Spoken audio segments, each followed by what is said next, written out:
अस्सलाम वालेकुम। आज हम सबक नंबर 3 पाठ का नाम पौधा। इस वीडियो में हम पौधे के बारे में सीखेंगे, तो वीडियो को आप पूरा ज़रूर देखना। वीडियो पसंद आए तो लाइक करना, हमारे चैनल पर नए आए तो सब्सक्राइब करना। तो आइए अब हम पढ़ना शुरू करते हैं। नंबर 1, देखो ये पेड़ खुद ज़मीन पर उगते हैं। देखो ये पेड़ खुद ज़मीन पर उगते हैं। उनमें कोई तो छोटा और नरम है, जैसे गेहूं का, ज्वार का, कपास का। जैसे गेहूं का, ज्वार का, कपास का।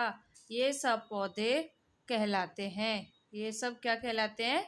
ये सब पौधे कहलाते हैं। कोई बड़ा और सख्त है, कोई बड़ा और सख्त है। जैसे नीम का, पीपल का, आम का दरख्त कहलाते हैं। दरख्त का मतलब होता है पेड़। कोई बड़ा और सख्त है, जैसे नीम का, पीपल का और आम का दरख्त कहलाते हैं। नंबर 2, आओ गीली ज़मीन में से एक पौधा उखाड़ें। आओ गीली ज़मीन में से एक पौधा उखाड़ें। ओहो, इसका एक हिस्सा तो ज़मीन के अंदर ही था। ओहो, इसका एक हिस्सा तो ज़मीन के अंदर ही था। देखो, जो हिस्सा ज़मीन के ऊपर था उसका रंग तो हरा है। जो हिस्सा ज़मीन के ऊपर था उसका रंग तो हरा है, और जो ज़मीन के अंदर से निकला वो पीला है। इस पहले हिस्से को जड़ कहते हैं। जड़ ज़मीन के अंदर रहती है और वहीं बढ़ा करती है। नंबर 3, पेड़ का हरा हिस्सा जड़ से ऊपर का जो ज़मीन के बाहर निकला रहता है। पेड़ का हरा हिस्सा जड़ से ऊपर का जो ज़मीन के बाहर निकला रहता है उसको तना कहते हैं। ये जो तना के ऊपर हरे हरे हवा से हिलते नज़र आते हैं, ये जो तना के ऊपर हरी हरी हवा सी हिलती नज़र आती है, ये पत्ता कहलाता है। ये पत्ता हमारे तना ही पर लगते हैं। ये पत्तियाँ हमारे हमेशा तना ही पर लगती हैं, जड़ में कभी नहीं होती। नंबर 4, अब तो जान गए होंगे कि पेड़ के कितने हिस्से होते हैं। जी हाँ, 3।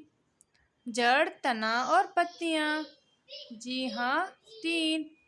जड़, तना और पत्तियाँ। तना पर पत्तियों के अलावा फूल और फल भी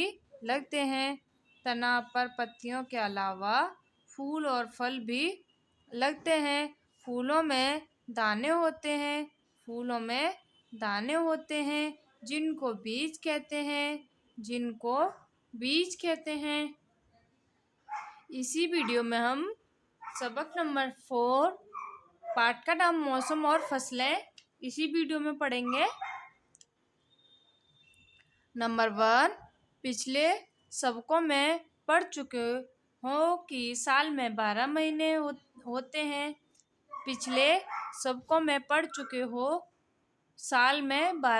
होते हैं। अगर आपने हमारी पिछली वीडियो नहीं देखी हो तो मैं लिंक डिस्क्रिप्शन बॉक्स में दे दूँगी, वहाँ से आप चेक कर सकते हैं।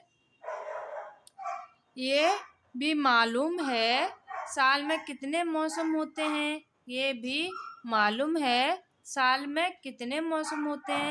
3 मौसम होते हैं, बरसात, जाड़ा और गर्मी कौन कौन से मौसम होते हैं?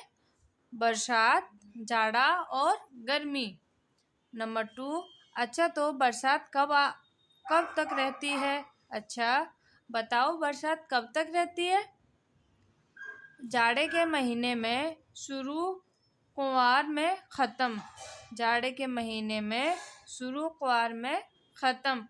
इस मौसम की खेती खरीफ की फसल कहलाती है। इस मौसम की खेती खरीफ की फसल कहलाती है। और जो चीज़ उससे फसल में बोई जाती है उसको खरीफ की जिन्स कहते हैं। क्या जिन्स कहते हैं? खरीफ की जिन्स। नंबर 3, बरसात के ख़त्म होते ही जाड़ा शुरू होता है। बरसात के ख़त्म होते ही जाड़ा शुरू होता है। कार्तिक से माघ तक रहता है। कार्तिक से माघ तक रहता है। इस मौसम की खेती को रबी की फसल कहते हैं। इस मौसम की खेती को कौन सी फसल कहते हैं? इस मौसम की खेती को रबी की फसल कहते हैं। क्या बोलेंगे? रबी की फसल कहते हैं। इस मौसम की खेती को रबी की फसल कहते हैं। और जो चीज़ उसमें बोते हैं रबी की जिन्स कहलाती है। कौन सी जिन्स कहलाती है? रबी की जिन्स कहलाती है। और जो चीज़ इसमें बोते हैं रबी की जिन्स कहलाती है। नंबर 4, जाड़ा रुखसत हुआ तो गर्मी आई। जाड़ा रुखसत हुआ तो गर्मी आई। फागुन से लेकर जेठ तक रहती है। फागुन से लेकर जेठ तक रहती है। इस मौसम को जायद फसल कहते हैं। इस मौसम को जायद फसल कहते हैं। और जो चीज़ इस फसल में बोते हैं वो जायद फसल की जिन्स कहलाती है। कौन सी जिन्स कहलाती है? जायद जिन्स की फसल कहलाती है। तो ये किताब हमारी पूरी हुई। अब हम उर्दू ज़बान की दूसरी किताब पढ़ेंगे।